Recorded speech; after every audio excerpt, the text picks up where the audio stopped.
Geriatric Virtual Memory Clinic at Northwestern Medicine is a comprehensive memory center where we do evaluations and treatment and management of patients with dementia or memory disorders entirely from the comfort of their home environment. We see patients for initial management and diagnosis, we manage cognitive and behavioral symptoms, and we also help providing caregiver support and education. In less than a year, we've already served 150 patients. The most significant operational learning from this first year in the virtual memory clinic was the importance of the social worker.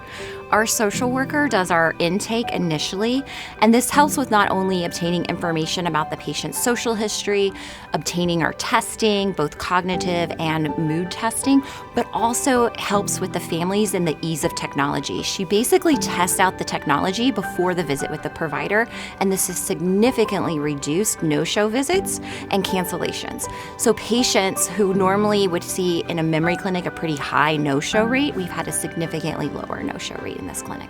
So another thing we found that's so important is that they have a caregiver present at the visit, not only to supplement the history, because that's important from the cognitive standpoint, but also we need the caregiver to assist them with the technology.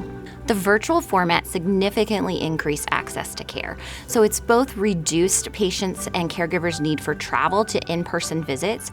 It helps by increasing access in rural and underserved areas where they don't have local clinics. That all they need is a smartphone or a laptop and they can connect for the visit. The other thing that we found is it's really beneficial for joining out-of-state caregivers. So if they have family members who otherwise couldn't come for an in-person visit, we can add all of them into the appointment and they can be present for the evaluation. We made some changes to the clinic workflow based on caregiver feedback and patient feedback.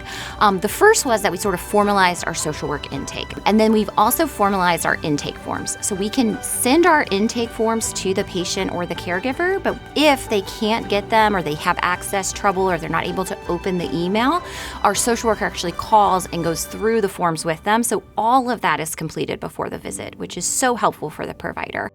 I had a patient who needed a formal diagnosis of dementia to get state-supported resources like caregiving services.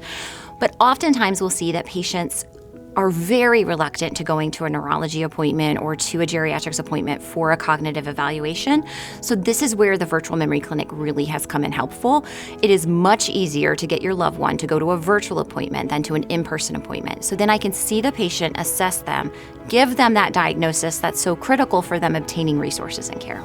So next steps are to do market expansion. We really want to target more rural areas so we can improve access. So we hope someday to be able to expand our program to other states besides Illinois. We also want to continue to build on our collaboration with neurology. Right now, we are helping them with some of their availability for appointments by fast-tracking the evaluation of patients with mild cognitive impairment. We'll see the patients with mild cognitive impairment do their workup to see if they're a candidate and then fast-track them into neurology for the infusion. So we're helping improve their access as well. We're really a pioneer in virtual memory care, and so we're hoping to build on and expand our model and help others do similar.